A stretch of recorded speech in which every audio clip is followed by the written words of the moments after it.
先日些細な家庭の揉め事で急遽敢行したタープ泊。準備不足ではあったが場所と張り方がマッチしていなかったため撃沈。前から試したかったもう一つのブルーシート張りで本日はリベンジだ。加工なしで外側のハトメだけでフルクローズドが可能な究極のブルーシート張り。ヤエイドお世話になります。その前にまずはタイヤ交換。免許返納でやってきたこの車には車載工具が足りない。急遽キャンプ場で拾ったペグを使ってみるが悪くない。ちなみに度重なるサイドブレーキの下ろし忘れでピタッと止まってくれないのが難点だ。今回の舞台は市内のキャンプも一応 OK な河川公園だ。河川のめぼしいところは埋まっているので本日は時々見かける上の方でセミオートキャンプを観光。管理棟の近くでキャンプしないでくださいとあるので少し離れた区画をチョイス。荷台の敷物になるにはまだ早い。早く出てきなさい。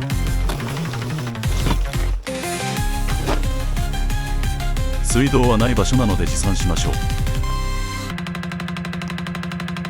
設営は意外と簡単。覚えておきましょう。まずはこの2箇所にペグ打ち。胸元のカメラはスイッチをし忘れてたのでペグ打ちシーンはなしだ。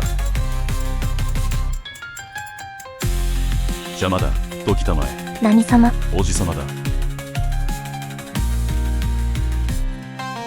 そして手前の両端を中央に寄せペグ打ち。この時気をつけてほしいのは中央のハトメはポールを立ち上げる際に引っ張られるので一緒に打ち込んではいけない。穴があるから入れたいというのは分からんでもないが自制してほしい。なぜそんな指摘をしたかというと私が間違って打ち込んでしまったからだ。笑ってごまかすな。怪しい突起に当て布をする。すぐに外れてしまうがな。一体何のためにやったのだ。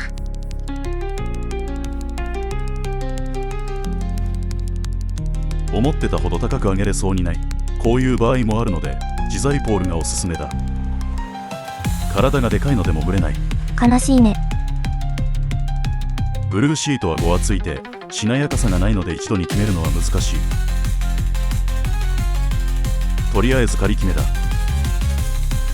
自由に出入りができるように出入り口は高くしたい。そういう理由で真ん中のハトメにポールをはめ込む。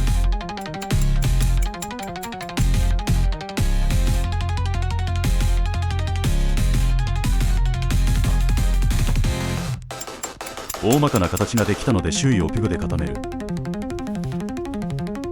ただしこれからの高さの調整次第で多少の打ち直しが必要になる場合もある。再度センターポールを高くしようと試みるが 3.6 メートル角のシートでは思ったほど上がらない。とりあえず片付けて本日の寝床の最終チェックだ。中央をもう少し高くできればもう少しサイドが生きてきそうでその点が気にかかる。フロントポールのハトメの位置を標準型の位置に変更。左右のハトメが重なり合う場所だ。フロントを低くすることによってたるんだシートでセンターの高さを優先することにした。完成だ。前回よりは相当かっこいい。確かに嫁もブルーシートだと気がつかなかったぞ。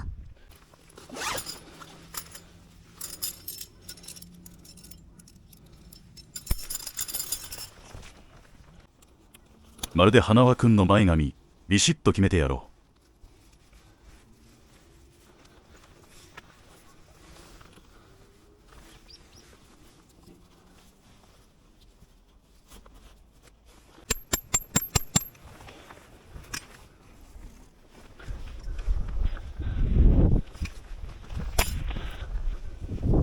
彼はきっとこういうところは気にするはずだ。裾を正してやろう。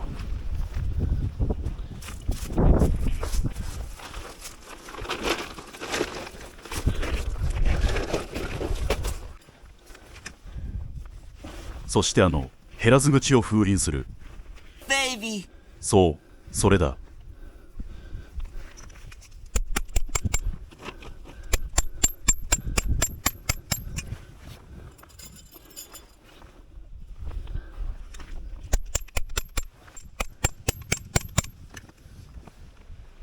フルクローズド、花輪くん、完成だ。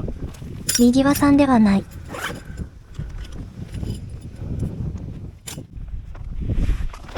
今日はストーブが置けるぞ。よかったな。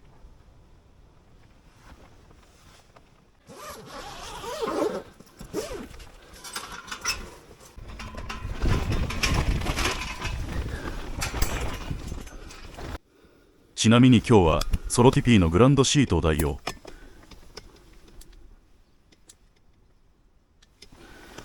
中は結構広いぞ。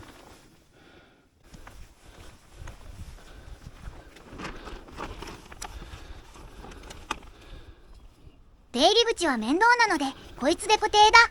ナイスだセリア。ケツに刺さりそうなのでこいつは抜いておく。刺さった方が取れ高上がるわよ。そこまで本気じゃない。前回傷ついたおじいちゃんを補修。おじいちゃんが気になる人は前回の動画も見るのだ。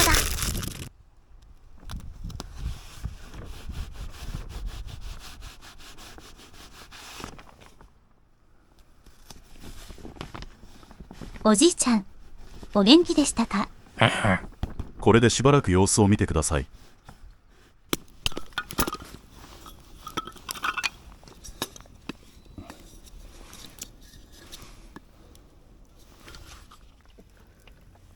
お酒ではない、灯油だ。以前無責任に推奨したので使ってみることにした。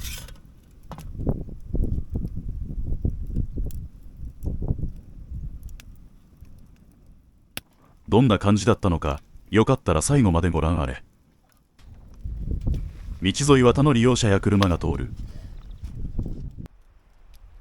よってテントを背にしてひっそりと成功の祝賀会だ。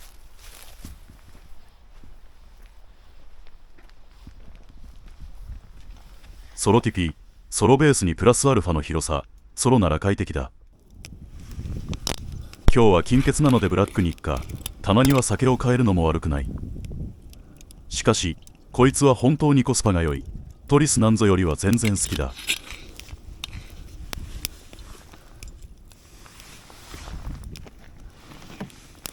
炭酸水はこれを買うことが最近多いな。まあ私の思考なんてどうでもいい。それではキャンプの模様をさっくりレッツラゴー。前から思うがハイボールと甘いものはよくあ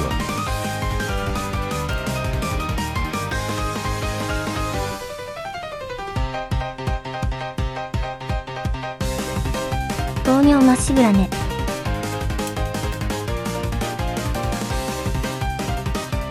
あまり悩みはないがそれが悩みだ。1時間もしないうちにこうなる。おしゃれだ。30分も経ってないよ。私は頻尿かもしれない。よくトイレに行きたくなる。絶対飲みすぎだ。そう信じたい。今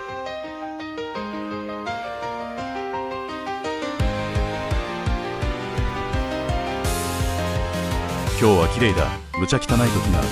ちなみに朝髪なくなってたな。どんだけしてるの？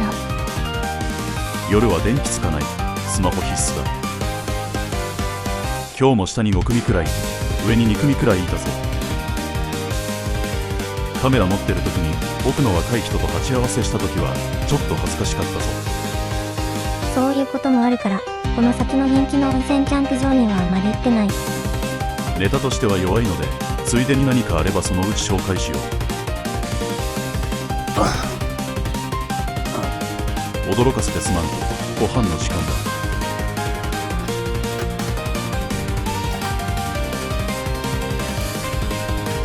さあ行くぞ。今日はあっさりしたものが食べたいので胸肉のピカタだ。先日嫁に要望したところ娘が好きではないからと却下された。嫁はほぼ 100% 子供を優先する。カレーとハンバーグは飽きてるんだよ俺は。分かったかこの野郎。その熱い思い、きっと一生伝わらないわ。やはりたまに家でする必要がある。お互いのために。優しいのね。ろくでなしだ。世間のお父さんを見習え。生きた屍はごめんだ。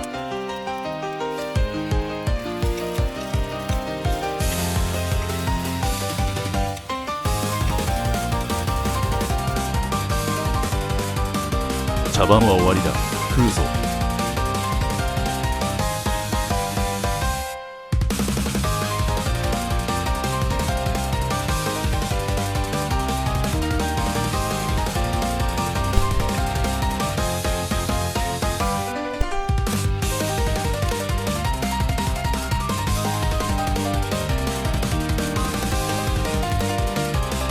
お父さん、今日も眩しいぞ。ケイティも可愛いぞ。真っ暗闇でおっさん一人でテントに潜んでいるのも不気味なので、だいたいこういう時は明かりで存在をわかるようにしている。ちなみに、職務質問は受けたことがない。ストーブがあるとやはり暖かい。最高だ。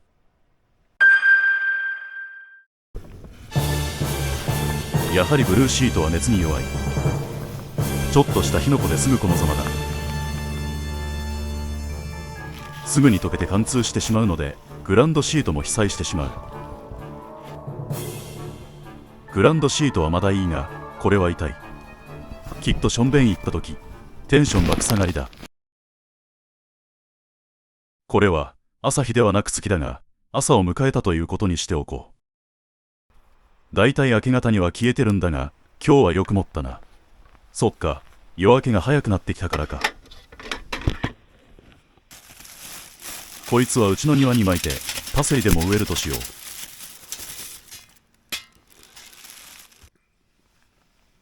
せっかく持ってきてたんで、じゃがいもでも食って帰るとしよう。畳めばいいだけなので、やはり撤収は超楽ちん。それより問題はこいつだろう。もはや明かりの意味がなく、うかつに触ると真っ黒だ。安いっちゃ安いが、取り扱いには注意が必要だ。ストーブ箔はグランドシートがあまり濡れてないのが嬉しい。それでは帰るとしよう。ブルーシートでのストーブ箔、テントのようにベンチレーションもなく空気が逃げないため、地べた付近は冷たいが、寝起きの際、腰から上がサウナのような暖かさだった。若干頭も重い気がする。ストーブを使うタープ箔はフルクローズドではなく、出入り口を開口しておく注意が必要だ。ゴキブリのような生命力ね。さて、灯油ランタンも水と雑巾で簡単にきれいにはなる。ただ、細かいところまでは手が届きにくいので、あまり汚したくない方にはおすすめできない。次回、ついに熊本入りです。このチャンネルでは、今後も今回のように思いついてやってみたくなった企画を、時々紹介させていただきます。玄人動画に飽きた方、たまには私と遊びませんか？それまでチャンネル登録してお待ちください。今回もご覧いただき、ありがとうございました。